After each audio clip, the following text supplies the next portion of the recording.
Make room for Javi. Welcome to my Project a Day video, where I explain a project or tell a story each day for a year, and I attempt to complete my shop.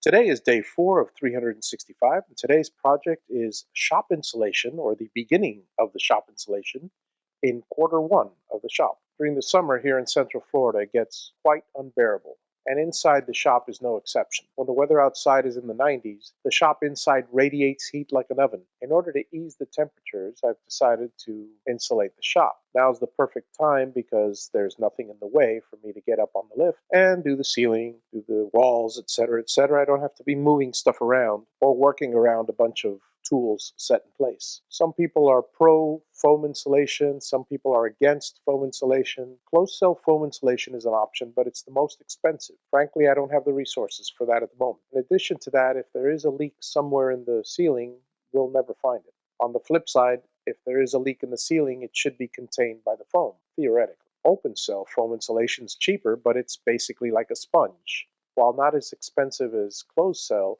it's still pretty pricey when you're considering 6,000 to 7,000 square feet of surface to be insulated.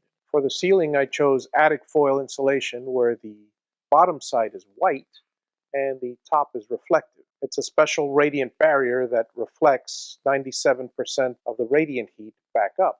There are 3 types of heat sources: convection, radiant heat, and conduction.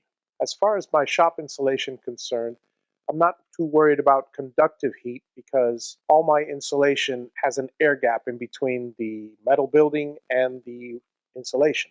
As long as it's not touching, conduction is not a problem. That leaves convection and radiant heat.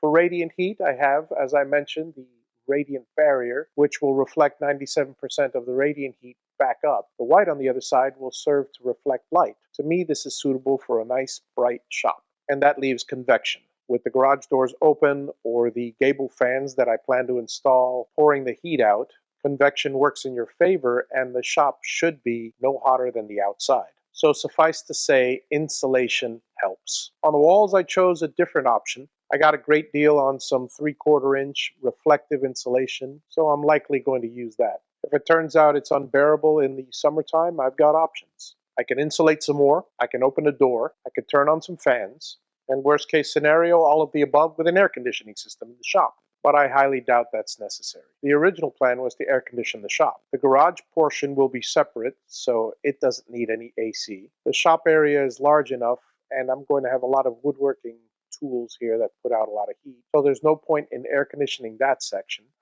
That I constantly take my mower, tractor, or golf cart in and out. I do have a mini split air conditioner that I'm going to be using in my office.